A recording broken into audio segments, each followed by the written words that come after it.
What up, though, y'all? How y'all living? Man, about time. Stephen A.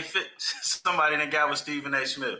I kind of don't understand some of these sports commentators who never played in the NBA and some of the things that they say or why their job even exists, especially with the Stephen A. Smith. Most of the things he do is always one-sided. You see him defending people that's not melanated when they do crazy stuff or dumb stuff or scams or fraud.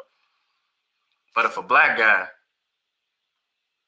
says something, doesn't cut his hair properly, has a difference in opinion, Stephen A. Smith is down their throat like a porno penis. And I don't like how I look.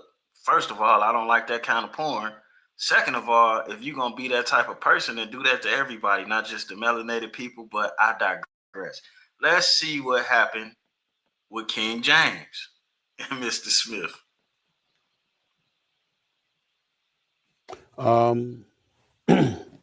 That was LeBron James coming up to me, unexpectedly, I might add, to confront me about me. How you ain't expect that and you've been talking trash about his son or him being able to get his son into the NBA? How you didn't see that coming? Making sure that I mind what I say about his son. Can't repeat the words because they ain't suited for FCC airwaves. Now you snitching. That's what he was doing. I thought long and hard about this over the last. Stephen A. Smith been getting some work on that hairline. He don't just want to bring it all the way back down, but I see it slowly inching his way back to his eyebrows and shit. You ain't slick, homie. Few hours because I had no intentions, Molly, of talking about this at all. Yeah. And the reason why is because it was a one-on-one, I wouldn't say a conversation, but it was a one-on-one confrontation.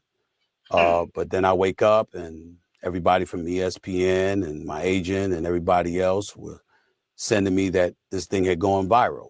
And so ultimately it was unavoidable. And that is why I have to discuss it now. That wasn't a basketball player confronting me. That was a parent. That was a father. And that was a person. I get tired of this. Just because you're a basketball player for a living don't mean you less of a father. And just because it's time for you to be a father don't mean you stop being a basketball player. A man has to wear many different hats to even be called a man. So when we try to put everything on one hat, we're demoralizing and diminishing the quality of that character of that man. And I can't sit here and be angry or feel slighted by LeBron James in any way in that regard. By all accounts, he's obviously a wonderful family man and a wonderful father who cares very, very deeply about his son. And based on some of the comments that he had heard, or shall I?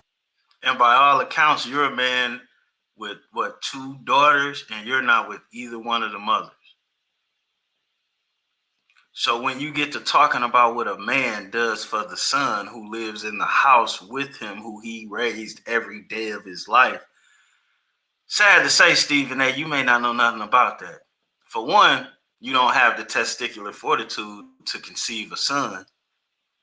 For two, you haven't accomplished much outside of talking about other people's daily accomplishments. And for three, the chances of you being able to get one of your daughters a job equal with yours is not going to happen no matter how much ass you kiss with your tongue out. Well, I say I think he thought he heard. You said it. He clearly took exception to some of the things that he heard me say, and he confronted me about it. For the record, his agent and friend, Rich Paul, has my number. Maverick Carter, who works under him, has my number. LeBron James knows how to get in contact with me if he wanted to. Okay, I'm going to stop this right here. You backpedaling, and now you about to make it like you wasn't talking about the man's son. You was talking about him. Well, if you're talking about what the father does for the son, then you are talking about the son innately. If you're talking about a junior, then you know you disrespecting the senior, right? If you're talking about a senior, you know you're disrespecting the junior, right? Now, stand your ground. This your job. This what you do. This what you think is cool to do. So why try to change it now? And somebody having your number or a way to get in contact to you don't mean they want to talk to you. They might want to see you. And as a father of sons and daughters, you talk about my kids publicly, I might jump out your bush. Facts. Especially if my kids ain't did shit to you. If you make a business out of talking about my kids, I'll cut your fucking tongue out. Got a line on me, talk to me. Fuck you, Stephen A. White boy. How about that? I don't even know why people fuck with you. To me, you like the biggest sellout. To me. But I digress from that. However you make a living, that's how you make a living, man. Look at the face on this dude. I know you be sad at home talking about them games you ain't played and shots you ain't made. We out of here, bro. Leave people the fuck alone. You was hardcore on my man LeVar Ball. To me, you a hater. Hater.